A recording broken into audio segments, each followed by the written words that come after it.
In this video, we're going to talk about why your ex might trick you to break no contact. But first, my name is Clay with modernlove.life, where we help you get the great loving relationship that you're looking for without having to play mind games, without having to play hard to get, and without having to pretend to be someone or something that you are not, because you deserve to be loved for the unique, amazing, and wonderful person that you are. And if you agree with me, do me a favor by giving this video a thumbs up and by subscribing to this channel. All right, so your ex might try to trick you into breaking no contact. And I'm just answering questions here, but many times your ex isn't intentionally going out to trick you with the intention of I'm going to snare you in this trap that I've set for you. And then, you'll break no contact and your attempts at doing no contact will have failed miserably. Probably not going to happen.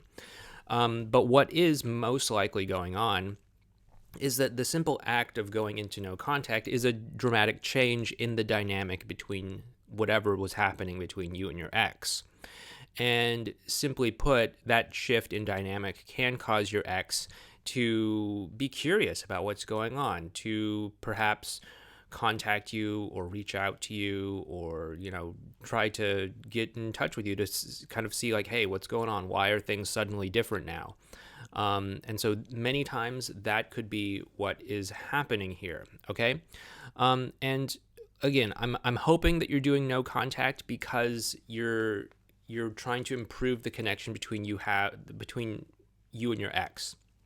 As we've said before on other videos, you shouldn't be doing no contact just for the sake of doing no contact. If you've watched other videos by other people here on YouTube, you may have gotten the impression that you must always do no contact. This is not my opinion. My opinion is that you should only be doing no contact if you are currently in contact with your ex and it is not helping the two of you connect better.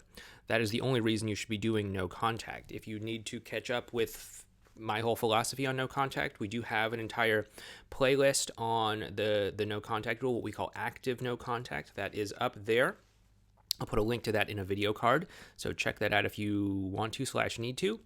But your ex might be reaching out to you because, simply put, the dynamic in the relationship has changed and they're just curious about it. Other than that, you might go into no contact and your ex might somehow get a sense that, you're doing no contact. A long time ago, back when I was going through my breakups and all that, the internet was in its sort of rudimentary-ish days. And we didn't necessarily have access to the information that we have now. There's countless amounts of articles and videos and websites and stuff like that about breakups, about no contact rule and all that stuff. Back when I was doing all of this as a person going through a breakup, there were only a couple forums that we could go to get information about this. And so it was plausible that your ex had no idea what no contact was and that they were just kind of curious as to why you're not talking to them. But these days, the no contact rule is much more widely known. People that have been through breakups have probably done some degree of searching about breakups and have some degree of an idea or understanding about what no contact is. So if you're doing no contact, your ex might get a sense that you're doing no contact. They might know about no contact. They might think that you're doing no contact. And so they might be saying to themselves, okay, maybe my ex is doing no contact.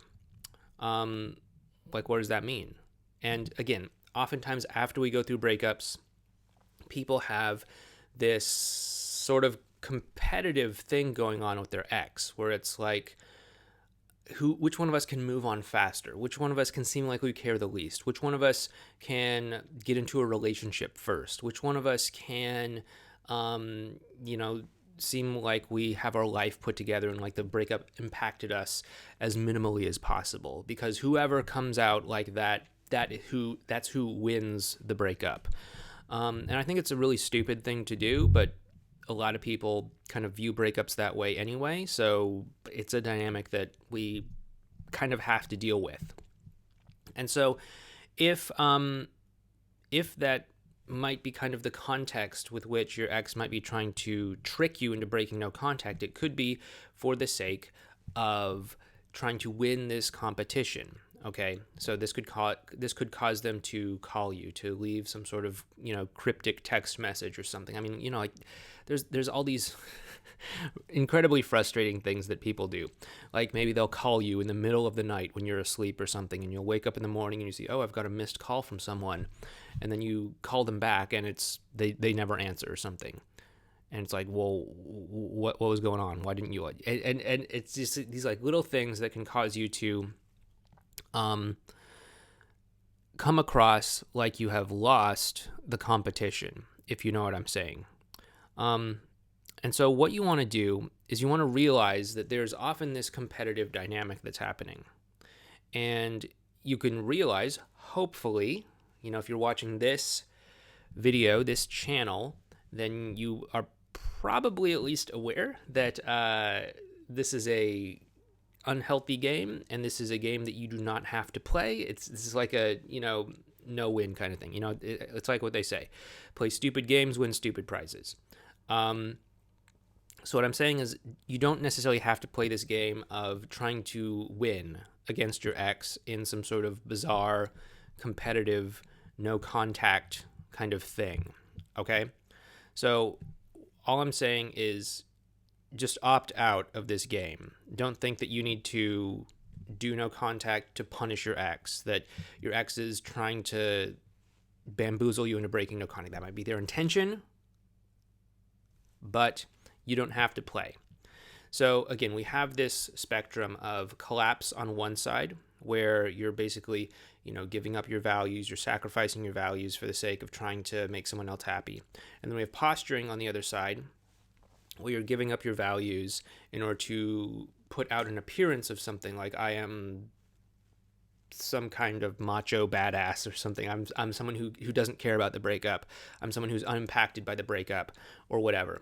And both sides of the spectrum are unhealthy. Both sides of the spectrum are not going to help you. So trying to find some sort of middle ground in between them is not going to help you either. What you want to do is you want to say, okay, this entire spectrum is a bankrupt game, and you want to be moving perpendicular to it and say, okay, screw this. I'm just going to do what is important to me. So from that point of view, what is important to you? Do you want to get back together with your ex?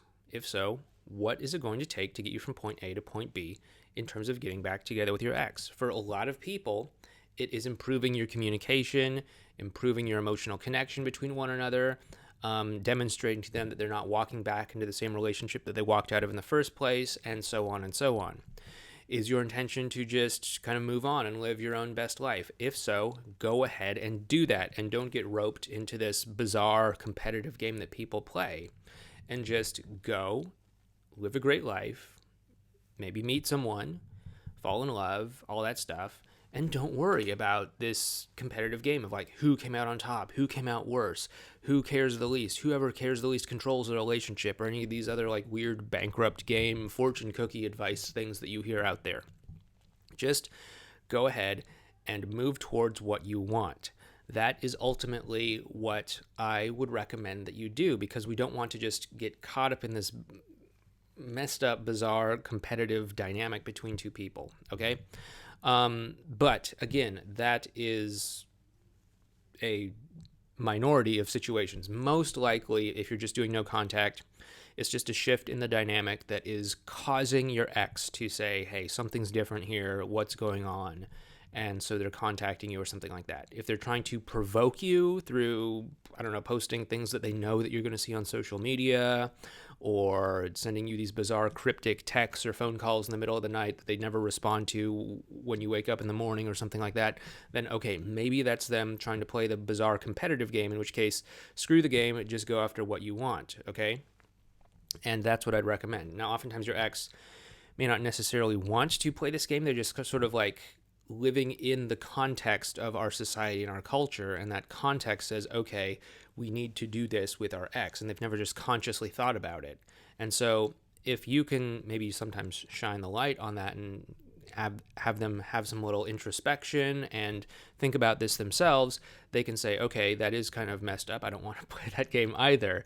But Either way, you always have the choice of whether or not you're going to collapse or posture, or just say, screw it, I'm going to go towards whatever I want, whatever that is. Okay? But that's what I'd recommend if you believe your ex is trying to trick you into breaking no contact. Anyway, thank you so much for watching this video. If you like what we are doing here, be sure to hit that thumbs up button and subscribe to the channel. It is right down there below, right next to the thumbs up button. You can't miss it, I promise. And if you like what we're doing here, you may also be interested in checking out this video series over here on the no contact rule, at least our take on the no contact rule, or you might want to check out this video over here. Anyway, thanks for watching, and I'll talk to you next time. Take care.